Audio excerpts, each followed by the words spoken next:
Good morning दोस्तों, आपका एक बार फिर स्वागत है आपके अपने channel daily dose of investment में। एक बार फिर से मैं आपके लिए एक इंपॉर्टेंट वीडियो लेके आया हूँ। तो दोस्तों, आज के दिन मैं आपके साथ डिस्कस करने वाला हूँ एफएमसीजी इंडस्ट्री की 3 इंपॉर्टेंट कंपनीज। लेकिन आज की वीडियो कोई डिटेल एनालिसिस की वीडियो नहीं होगी। आज के दिन मैं आपके साथ डिस्कस करूंगा इन 3 कंपनीज की बेसिक इन्फॉर्मेशन। ये वो 3 कंपनीज होंगी दोस्तों जो आपको 2026 में स्टडी करनी चाहिए। तो मैं चाहता हूँ आप ये पूरी वीडियो लास्ट तक देखिए, जिससे आपसे कोई भी इंपॉर्टेंट डिटेल मिस आउट ना हो। इसके अलावा दोस्तों, जैसे मैं आपको हर वीडियो की स्टार्टिंग में इन्फॉर्म करता हूँ, हमारी आज की वीडियो भी पूरी तरीके से एजुकेशनल पर्पज से बनाई गई है।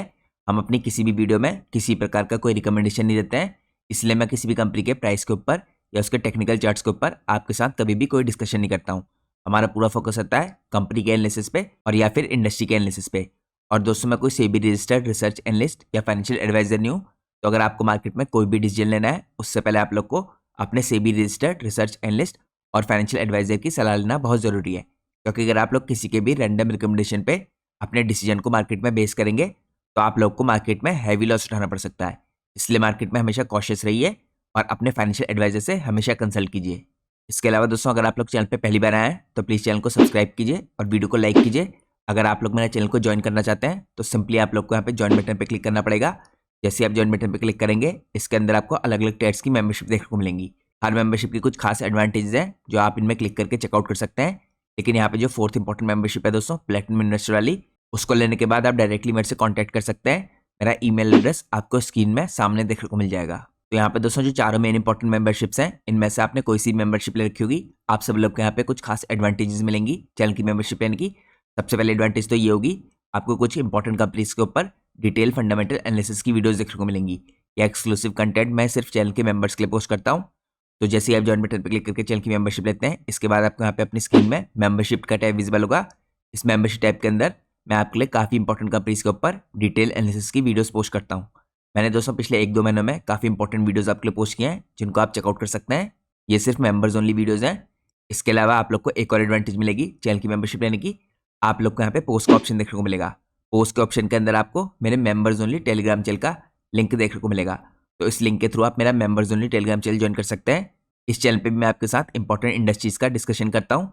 इसके अलावा दोस्तों, यहाँ पे रिजल्ट के टाइम पे कोई भी इंपॉर्टेंट कंपनी फाइलिंग के दौरान अपने रिजल्ट को पोस्ट करती है या मैनेजमेंट यहाँ पे गाइडेंस देता है रिजल्ट के बाद, उसकी भी सारी इंपॉर्टेंट इन्फॉर्मेशन मैं आपके साथ इसी मेंबर्स ओनली टेलीग्राम चैनल के अंदर शेयर करता हूँ।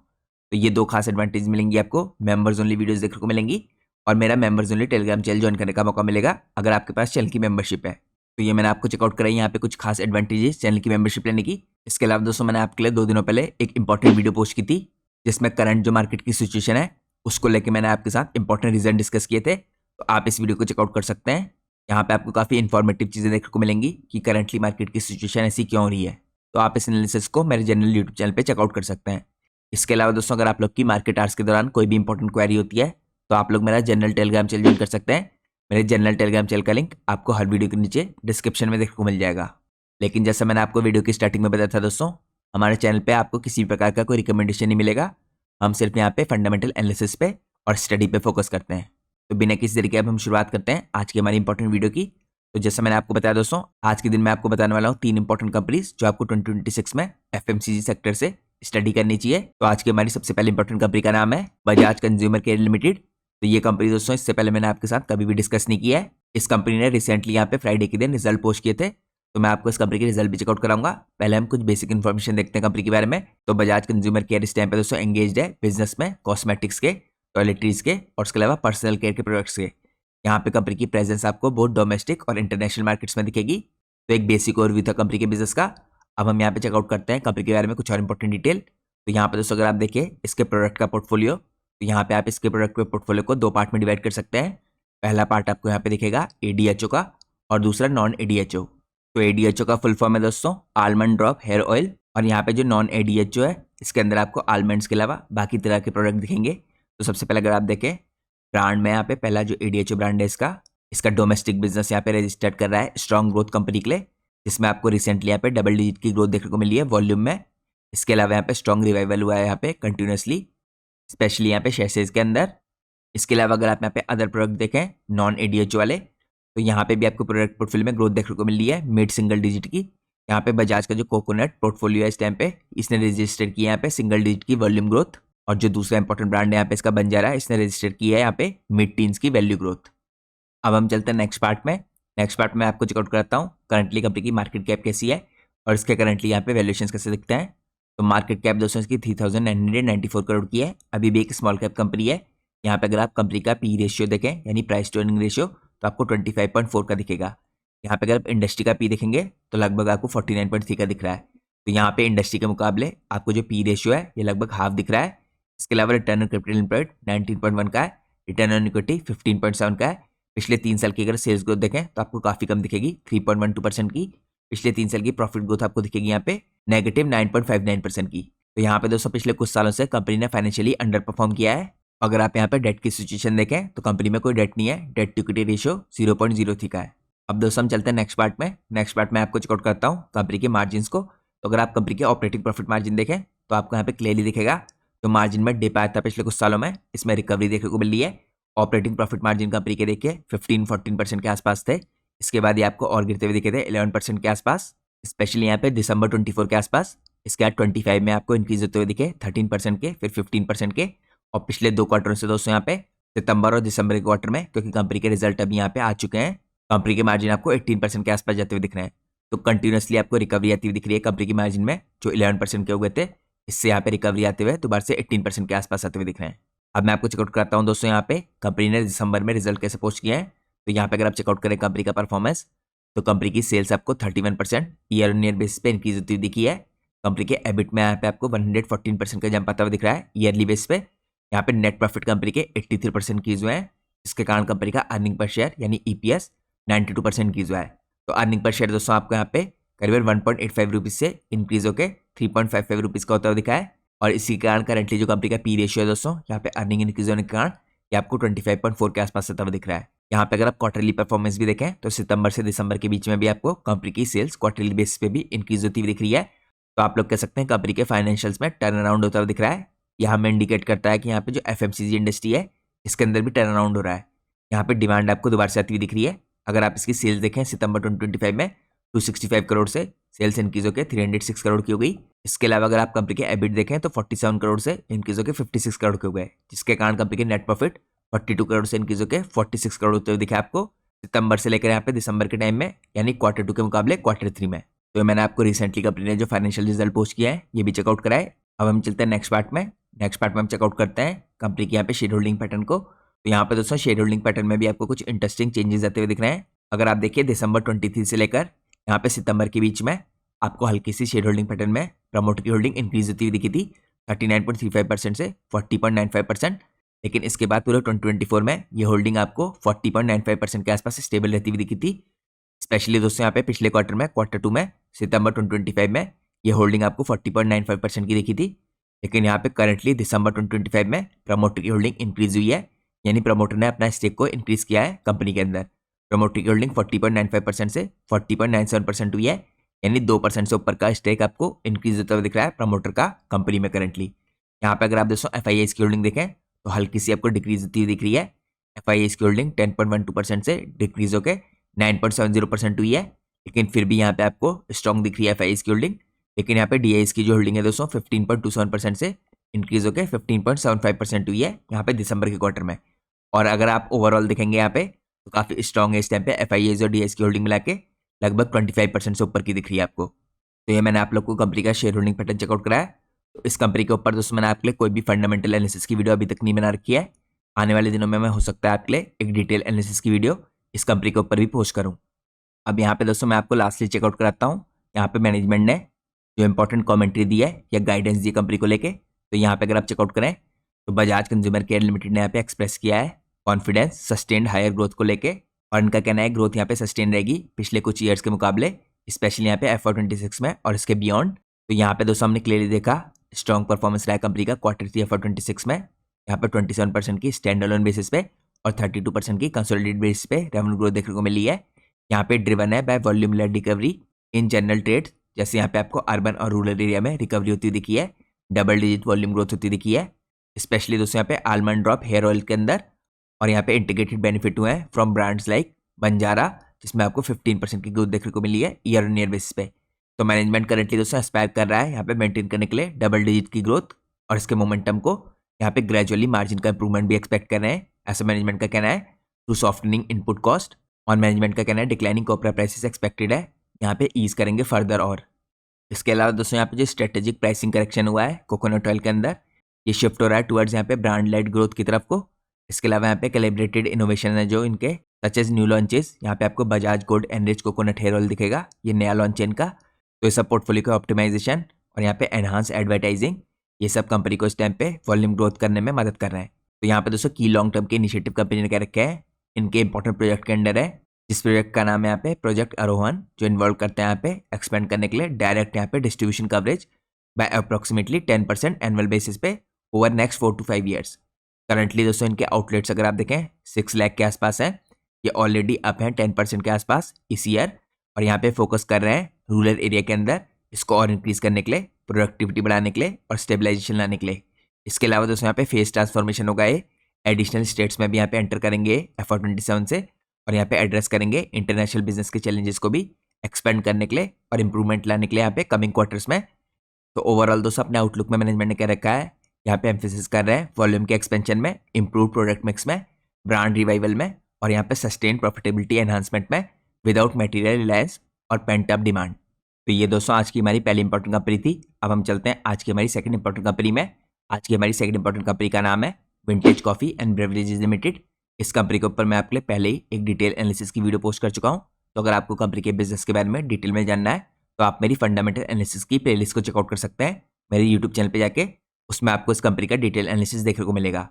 ये कंपनी दोस्तों करंटली इस टाइम पे बेवरेज कंपनी है एक, यहाँ पे मैन्युफैक्चर करती है और एक्सपोर्ट करती है इंस्टेंट कॉफ़ी को। करंटली दोस्तों कंपनी काफ़ी बड़े लेवल पे एक्सपेंशन कर रही है और आने वाले दिनों में कंपनी के रिजल्ट भी आने वाले हैं। तो इस तरह की दोस्तों जो बेवरेजेस वाली कंपनियाँ हैं, इनका मेन बिजनेस इस टाइम पे एक्सपोर्ट से आता है। मेजोरिटी यहाँ पे जो इंडिया में कॉफ़ी बनती है उसको कंपनियाँ एक्सपोर्ट करती हैं बाहर के देशों में। तो इस कंपनी का बिजनेस भी इसी तरह का दिखेगा आपको। अब हम चलते हैं नेक्स्ट पार्ट में, यहाँ पे हम चेकआउट करते हैं किस तरह के इंपॉर्टेंट प्रोडक्ट बनाती है कंपनी। तो यहाँ पे दोस्तों बेसिक प्रोडक्ट हैं इसके कुछ। आपको इंस्टेंट कॉफ़ी की रेंज दिखेगी अलग अलग तरह की, स्प्रे ड्राइड इंस्टेंट कॉफ़ी, एल्गोमिनेटेड यहाँ पे इंस्टेंट कॉफ़ी, इंस्टेंट चिकोरी। उसके अलावा पैकेजिंग रेंज में आपको टिन्स दिखेंगे जिसके अंदर कंपनी यहाँ पे 25, 50, 100, 200 ग्राम्स के यहाँ पे पैक बनाती है। इसके अलावा पाउचेस दिखेंगे 45 ग्राम से लेकर 1 kg तक के, यहाँ पे शैसेज दिखेंगे 1 ग्राम से लेकर 1 kg तक के, और 25 kg के यहाँ पे कॉर्पोरेटेड बॉक्स के अंदर भी पैकेजिंग करती है। तो सिंपल बिजनेस है दोस्तों यहाँ पे कंपनी का, स्प्रे ड्राइड का आप कह सकते हैं, और यहाँ पे एग्लोमेटेड इंस्टेंट कॉफ़ी का। तो करंटली दोस्तों कंपनी यहाँ पे एक्सपेंशन कर रही है जिसके कारण कंपनी के यहाँ पे मार्जिन इंप्रूव हो रहे हैं।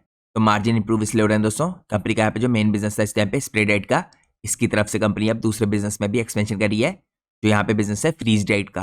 फ्रीज ड्राइड में दोस्तों मार्जिन ज़्यादा होते हैं स्प्रे ड्राइड से, तो कंपनी उस बिजनेस के अंदर भी एक्सपेंशन कर रही है। आने वाले 2 सालों में कंपनी का एक्सपेंशन आपको काफ़ी बड़े रूप से होता दिखेगा। यहाँ पे एक्सपेंशन और गाइडेंस की डिटेल में आपको बाद में चेकआउट कराऊंगा। अब हम चलते हैं नेक्स्ट पार्ट में। नेक्स्ट पार्ट में चेकआउट करते हैं हम कंपनी की मार्केट कैप। ये भी एक स्मॉल कैप कंपनी है दोस्तों, 2132 करोड़ की इसकी मार्केट कैप है। कंपनी का यहाँ पे पी रेशियो यानी प्राइस टू अर्निंग रेशियो 35.4 का है। इंडस्ट्री का पी रेशियो अगर आप देखेंगे 36 का है। तो इंडस्ट्री का जो एवरेज है आपको उसी के आसपास इसका प्राइस टू अर्निंग रेशियो दिख रहा है। इसके अलावा यहाँ पे रिटर्न ऑन कैपिटल एम्प्लॉयड 15.4 का है, रिटर्न ऑन इक्विटी 17 का है। यहाँ पे दोस्तों हाई ग्रोथ कंपनी है, पिछले 3 साल की कंपनी की सेल्स ग्रोथ 104% की है, पिछले 3 साल की प्रॉफिट ग्रोथ 72% की है। यहाँ पे अगर डेट टू इक्विटी रेशियो देखें तो डेट की कोई प्रॉब्लम नहीं कंपनी में, डेट टू इक्विटी रेशियो यहाँ पे 0.17 का है। अब हम चलते हैं नेक्स्ट पार्ट में। नेक्स्ट पार्ट में हम चेकआउट करते हैं कंपनी की बैलेंस शीट को। तो यहाँ पे दोस्तों अगर कंपनी की बोरिंग्स देखें, बोरिंग्स लगातार घटती हुई दिख रही है आपको 110 करोड़ से, अब यहाँ पे डिक्रीज होकर 80 करोड़ के आसपास आ गई है। और उसके मुकाबले यहाँ पे कंपनी के रिजर्व लगातार बढ़ रहे हैं। यहाँ पे अगर आप देखिए 62 करोड़ से कंपनी के रिजर्व इंक्रीज होकर 177 करोड़ के हुए 2025 में, और यहाँ पे सितंबर 25 में करीबन 381 करोड़ के हो गए। तो रिजर्व बढ़ने के कारण दोस्तों यहाँ पे जो डेट टू इक्विटी रेशियो है इसका वो काफ़ी बेटर हो गया है। इसके कारण यहाँ पे हमें कंपनी में डेट की कोई प्रॉब्लम नहीं दिख रही है। इसके अलावा दोस्तों रिसेंटली कंपनी एक्सपेंशन करी है, तो आपको यहाँ पे इसके फिक्स एसेट भी इंक्रीज होते हुए दिख रहे हैं। यहाँ पे फिक्स एसेट आपको मार्च 25 में 151 करोड़ के दिख रहे थे, जो इंक्रीज होकर करंटली यहाँ पे सितंबर 25 में 182 करोड़ के हो गए हैं। अब हम चलते हैं नेक्स्ट पार्ट में। नेक्स्ट पार्ट में हम चेकआउट करते हैं यहाँ पे कंपनी के शेयर होल्डिंग पैटर्न को। तो शेयर होल्डिंग पैटर्न में दोस्तों कुछ इंटरेस्टिंग चेंजेस आते हुए दिख रहे हैं आपको सितंबर से दिसंबर के बीच में। अगर आप देखें सितंबर में जो प्रमोटर की होल्डिंग थी 34.08% की, ये हल्की सी बढ़ी है 34.65% की हुई है। यहाँ पे FIIs ने अपनी होल्डिंग को हल्का सा डिक्रीज किया है। FIIs की होल्डिंग जो 5.28% की थी, ये डिक्रीज होकर 4.38% की होती हुई दिखी है आपको। तो यहाँ पे दोस्तों आपको ब्रॉडर लेवल पे भी FIIs सेल करते हुए दिख रहे हैं इंडियन मार्केट में, तो उसी का इम्पैक्ट आपको यहाँ पे भी देखने को मिल रहा है। अगर आप यहाँ पे देखें जो DIEs हैं इन्होंने अपनी होल्डिंग पिछले 2 क्वार्टरों में काफ़ी ह्यूजली इंक्रीज किया है। यहाँ पे अगर आप जून 2025 में देखें तो DIEs की होल्डिंग 2.55% की थी, फिर ये सितंबर में बढ़ के 6.26% की हुई और करंटली दिसंबर में इंक्रीज होकर 6.27% की हो गई है। तो यहाँ पे पिछले 3 क्वार्टर्स में आपको DIEs की होल्डिंग लगातार बढ़ती हुई दिख रही है और एक स्मॉल कैप होने के बाद भी इस कंपनी में करंटली अगर आप देखें 10% से ऊपर की FIAs और DIEs की होल्डिंग दिखती है। अब हम चलते हैं नेक्स्ट पार्ट में। नेक्स्ट पार्ट में आपको चेकआउट कराता हूँ यहाँ पे कंपनी के मैनेजमेंट ने क्या कमेंट्री दी थी Q2 के बाद और यहाँ पे किस हिसाब से कंपनी एक्सपेंशन कर रही है। तो विंटेज कॉफी इस टाइम पे एक्सपेक्ट कर रहा है दोस्तों जो H2 होगा यहाँ पे FY26 का यानी Q3 और Q4 यहाँ पे इनका परफॉर्मेंस H1 से बेटर रहेगा। यहाँ पे ड्रिवन होगा है बाय सीजनल एक्सपोर्ट डिमांड। आप सब लोग को पता होना चाहिए दोस्तों इस तरह की जो ब्रेवरेजेस वाली कंपनियां होती हैं स्पेशली कॉफी के प्रोडक्ट्स की, इनकी विंटर में सेल ज़्यादा बढ़ती है। तो यहाँ पे कंपनी भी ये एक्सपेक्ट करी है। साथ में इन्होंने कंफर्म किया है काफ़ी इंपॉर्टेंट ऑर्डर्स। यहाँ पे फुल कैपेसिटी यूटिलाइजेशन हो चुका है, फेवरेबल शिफ्ट होने वाला है यहाँ पे हायर मार्जिन की तरफ को, जैसे मैंने आपको बताया कंज्यूमर पैक्स की तरफ को। इसके अलावा कंपनी यहाँ पे रोबस्ट विजिबिलिटी देख रही है की मार्केट्स के अंदर, स्पेशली यहाँ पे साउथ ईस्ट एशिया में, यूरोप में, अफ्रीका में, रशिया में और लैटिन अमेरिका में। कंपनी यहाँ पे ट्रैक में है इस टाइम पे दोस्तों ब्राउनफील्ड कैपेसिटी एक्सपेंशन के। यहाँ पे कंपनी की जो कैपेसिटी है आपको 4500 मेट्रिक टन की ये स्प्रे ड्राइड वाली एग्लोमेरेटेड कॉफी की ये आती हुई दिखेगी लाइव मार्च 2026 में। तो ये एंड में होगा FY26 के। तो मार्च 2026 में दोस्तों टोटल कैपेसिटी इंक्रीज होकर आपको होती हुई दिखेगी 11,000 मेट्रिक टन की, जो फंडेड है यहाँ पे थ्रू इंटरनल एक्रूरल्स करीबन 45 करोड़ के। तो एक क्विक रैंप अप दोस्तों कंपनी ने इसलिए किया है क्योंकि एंटिसिपेट कर रहे हैं हाई यूटिलाइजेशन। और इसके अलावा जो new premium freeze dried coffee का प्लांट है दोस्तों इनका, जिसके अंदर करंटली इन्होंने इक्विपमेंट ऑर्डर कर रखे हैं और रिसेंट यहाँ पे इन्होंने MOU साइन किया है तेलंगाना के साथ फॉर 5500 MTPA फैसिलिटी। ये टारगेट कर रहे हैं कमीशनिंग यहाँ पे बाय एंड ऑफ FY27। तो यहाँ पे दोस्तों काफ़ी इंपॉर्टेंट होगा फ्रीज ड्राइड की कॉफ़ी का प्लांट, क्योंकि फ्रीज ड्राइड के अंदर यहाँ पे जैसे मैंने आपको बताया मार्जिन हायर साइड को है। तो इस सेगमेंट के अंदर कंपनी एक्सपेक्ट करी है यहाँ पे Q1 FY28 में कैप्चर करने की 10 to 12% एनुअल सेगमेंट की ग्रोथ, जो सपोर्ट करेगी यहाँ पे लॉन्ग टर्म 22 से 25% के एबिटा मार्जिन को, जो एक्सपेक्ट कर रहे हैं यहाँ पे इंप्रूव होंगे मार्जिन, क्योंकि फ्रीज ड्राइड के मार्जिन थोड़ा हायर रहते हैं बाकी के मुकाबले।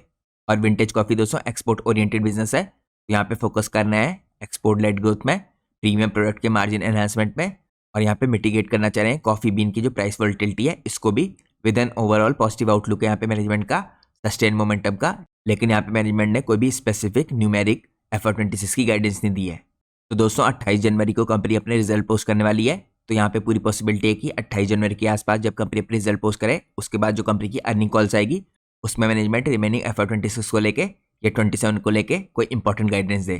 तो हम कंपनी की अर्निंग कॉल्स का वेट करेंगे मैनेजमेंट की उस गाइडेंस को सुनने के लिए। तो ये आज का हमारा सेकंड इंपॉर्टेंट स्टॉक था जो मैंने आपके साथ पहले भी कई बार कवर किया है। और जैसे मैंने आपको स्टार्टिंग में बताया इस कंपनी के ऊपर मैंने आपके लिए एक डिटेल एनालिसिस की वीडियो पहले ही पोस्ट कर रखी है, तो आप उसको मेरे मेन चैनल पे जाके चेकआउट कर सकते हैं मेरी फंडामेंटल एनालिसिस की प्लेलिस्ट में जाके। अब हम चलते हैं आज के मेरी लास्ट और थर्ड कंपनी में। तो आज की थर्ड इंपॉर्टेंट कंपनी का नाम है हमारी पराग मिल्क फूड्स। तो ये कंपनी भी दोस्तों मैंने अपने जनरल मेंबर्स के लिए कभी भी कवर नहीं किया इससे पहले, क्योंकि कुछ टाइम पहले दोस्तों मैंने अपने यूट्यूब चैनल के मेंबर्स के लिए एक डिटेल फंडामेंटल एनालिसिस की वीडियो पोस्ट की थी इस कंपनी के ऊपर। तो इस कंपनी ने भी दोस्तों यहाँ पे Q2 में अच्छे रिजल्ट पोस्ट किए थे जो मैं आपको आगे चेकआउट कराऊंगा। और उसका मेन इंपॉर्टेंट रीजन था यहाँ पे जो GST में चेंजेस हुए थे उसका कंपनी को यहाँ पे बेनिफिट देखने को मिला था। अगर आप चेकआउट करें दोस्तों पराग मिल्क फूड इस टाइम पे फॉर्म हुई थी 1992 में। तो ये दोस्तों डेयरी इंडस्ट्री की कंपनी है, मार्केट लीडर है इस टाइम पे कुछ स्पेसिफिक कैटेगरीज के अंदर, और काफ़ी इंपॉर्टेंट इंटरनेशनल ब्रांड्स हैं जिनके अंडर अपने प्रोडक्ट्स को बनाती है। तो कंपनी का दोस्तों एक बहुत फेमस प्रोडक्ट है गोवर्धन घी, जिसका आपने नाम सुना होगा। उसका इंडिया में 22% का मार्केट शेयर है। इसके अलावा यहाँ पे इंडिया में डेयरी इंडस्ट्री में 35% का इसका मार्केट शेयर है चीज़ की कैटेगरी में। तो इन इंपॉर्टेंट कैटेगरीज के अंदर कंपनी मार्केट लीडर है। इसके अलावा कंपनी ने कुछ इंपॉर्टेंट प्रोडक्ट लॉन्च किए थे दोस्तों यहाँ पे कुछ साल पहले, जिसके अंदर एक बहुत इंपॉर्टेंट सप्लीमेंट का ब्रांड है जिसका नाम अवतार है। उस ब्रांड के अंदर भी आपको ग्रोथ देखने को मिली है। तो ये कंपनी भी दोस्तों नए प्रोडक्ट लॉन्च करके अपने मार्जिन को इंप्रूव करने पे फोकस कर रही है। ये सब डिटेल मैंने आपके साथ डिटेल एनालिसिस की वीडियो में शेयर की है, तो आप उसको चेकआउट कर सकते हैं अगर आपके पास चैनल की मेंबरशिप है। अब हम चलते हैं नेक्स्ट पार्ट में। नेक्स्ट पार्ट में हम चेकआउट करते हैं यहाँ पे कंपनी की मार्केट कैप और इसके वैल्यूएशंस। तो करंटली दोस्तों कंपनी की मार्केट कैप आपको 3263 करोड़ की दिखेगी। ये भी एक स्मॉल कैप कंपनी है। कंपनी का पी रेशियो 24.1 का है। इसके अलावा जो इंडस्ट्री का पी रेशियो है यानी प्राइस टू अर्निंग रेशियो 26 का है। तो इंडस्ट्री का जो एवरेज पी है उससे नीचे दिखेगा आपको कंपनी का करंट पी। इसके अलावा रिटर्न ऑन कैपिटल एम्प्लॉयड 14.1 का है, रिटर्न ऑन इक्विटी 12.3 का है। पिछले 3 साल की कंपनी की जो सेल्स ग्रोथ है 18.3% की है। पिछले 3 साल की प्रॉफिट ग्रोथ 30.6% की है। यहाँ पे अगर आप डेट टू इक्विटी रेशियो देखें 0.45 का है। तो डेट से रिलेटेड कोई प्रॉब्लम नहीं दिख रही कंपनी में। अब हम चलते हैं नेक्स्ट पार्ट में। नेक्स्ट पार्ट में हम चेकआउट करते हैं कंपनी का परफॉर्मेंस कैसा रहा है दोस्तों जून से सितंबर में, यानी Q1 के मुकाबले Q2 में, क्योंकि Q3 के रिजल्ट अभी आए नहीं है। तो यहाँ पे अगर आप देखें जून 25 में कंपनी की जो सेल्स थी 852 करोड़ की थी, ये इंक्रीज होकर आपको अगले क्वार्टर में 1000 करोड़ से ऊपर की जाती हुई दिखी थी। तो यहाँ पे अच्छी खासी ग्रोथ देखने को मिली है आपको कंपनी में। इसके अलावा जो ऑपरेटिंग प्रॉफिट मार्जिन है ये भी 7% के आसपास स्टेबल रहे हैं। अगर आप कंपनी के प्रॉफिट देखें दोस्तों यहाँ पे, तो प्रॉफिट में भी आपको नेट प्रॉफिट में इंक्रीज आता हुआ दिख रहा है। यहाँ पे कंपनी की जो नेट प्रॉफिट है 28 करोड़ से इंक्रीज होकर 46 करोड़ के हुए थे। और अगर आप लोग इसे पिछले साल के सितंबर से कंपेयर करेंगे तो पिछले साल सितंबर में कंपनी के जो नेट प्रॉफिट थे 29 करोड़ के थे, जो इस साल इंक्रीज होकर 46 करोड़ के होते हुए दिख रहे हैं। तो यहाँ पे बहुत आपको रेवेन्यू में और प्रॉफिट में ग्रोथ आती हुई दिखी है। लेकिन इंपॉर्टेंट यहाँ पे होगा दोस्तों जीएसटी का इम्पैक्ट किस तरह से देखने को मिल रहा है इस क्वार्टर में, हमें पता चलेगा Q3 में, क्योंकि मैनेजमेंट ने यहाँ पे अपनी कमेंट्री में कहा था कि एक्सपेक्ट कर रहे हैं आगे चल के मार्जिन इंप्रूव होंगे और जीएसटी का इनको फायदा होगा। अब हम चलते हैं नेक्स्ट पार्ट में। नेक्स्ट पार्ट में हम चेकआउट करते हैं कंपनी के शेयर होल्डिंग पैटर्न को। तो यहाँ पे भी दोस्तों आपको कुछ इंटरेस्टिंग चेंजेस आते हुए दिख रहे हैं। प्रमोटर की होल्डिंग तो काफी क्वार्टर से सेम है यहाँ पे 42.61% के आसपास, लेकिन FIIs की होल्डिंग आपको बढ़ती हुई दिखी है।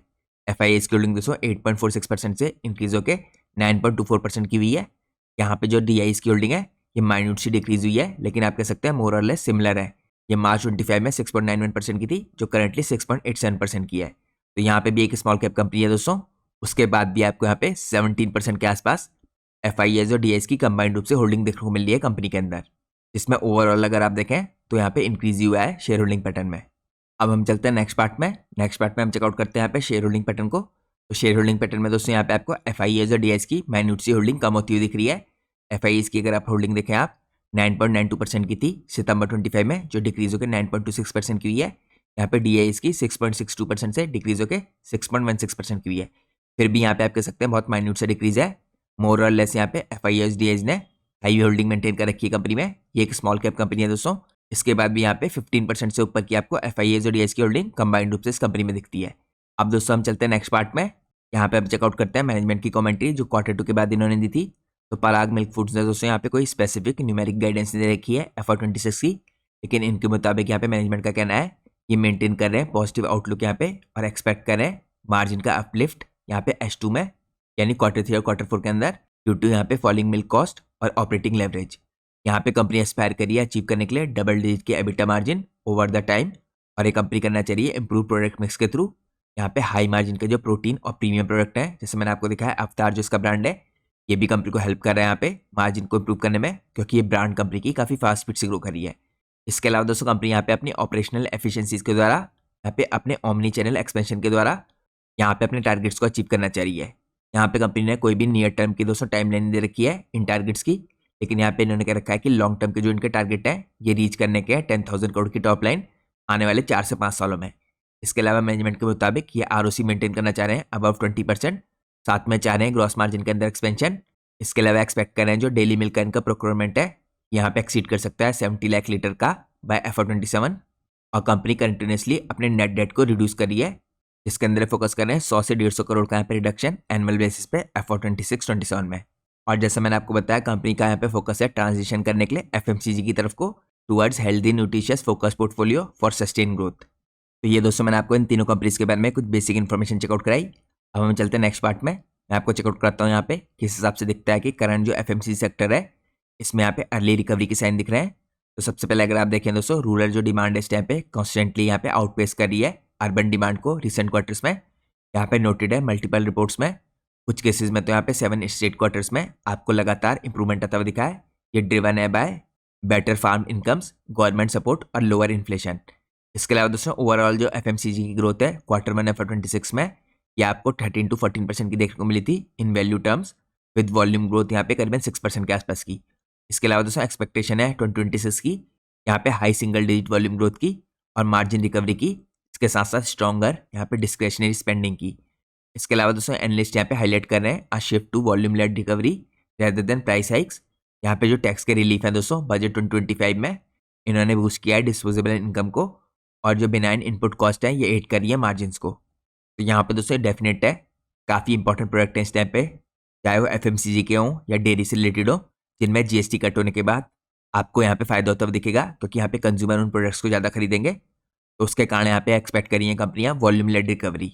इसके अलावा दोस्तों Q3 में जिन भी कंपनियों ने यहाँ पे रिजल्ट पोस्ट किए हैं FMCG कैटेगरी में, उनमें यहाँ पे रिकवरी देखने को मिल रही है। स्ट्रॉन्ग डिमांड का सर्ज देखने को मिल रहा है, मार्जिन में एक्सपेंशन देखने को मिल रहा है अक्रॉस मैनी एफएमसीजी प्लेयर्स। जैसा मैंने आपको बजाज कंज्यूमर के रिजल्ट में भी दिखाया था कि कंपनी के मार्जिन पिछले 2 क्वार्टर में कैसे इंप्रूव हुए हैं। तो ये सिक्लिकल अपटिक दोस्तों जो पूरी इंडस्ट्री में आ रहा है इस टाइम पे एफएमसीजी, यहाँ पे उन कंपनियों को स्पेशली फायदा होगा जिनका स्ट्रॉन्ग ब्रांड नेम है एवरीडे एसेंशियल के अंदर, और स्पेशली उन कंपनीज के अंदर जो एक्सपोज है यहाँ पे रूरल और सेमी अर्बन मार्केट्स के अंदर। इसके अलावा जो प्रीमियम और यहाँ पे वैल्यू एडेड प्रोडक्ट्स हैं इनके अंदर भी आपको रिकवरी आती दिख सकती है। तो इन चीज़ों का आपको ध्यान रखना है यहाँ पे एफएमसीजी इंडस्ट्री में। इसके अलावा दोस्तों मैं भी आपको बाकी की जो 2 इंपॉर्टेंट कंपनीज हैं विंटेज कॉफ़ी और पराग मिल्क, उनके Q2 की मैनेजमेंट की कमेंट्री ज़्यादा डिटेल में डिस्कस नहीं कर रहा हूँ क्योंकि अब कंपनी के Q3 के रिजल्ट आने वाले हैं। तो Q3 के रिजल्ट के बाद दोस्तों नई कमेंट्री आएगी, तो Q2 की जो कमेंट्री होगी उसकी ज़्यादा इंपॉर्टेंस नहीं रहेगी। तो हम यहाँ पे Q3 की कमेंट्री पे फोकस करेंगे आने वाले दिनों में जब कंपनी रिजल्ट पोस्ट करेगी। तो ये दोस्तों आज की इंपॉर्टेंट वीडियो थी।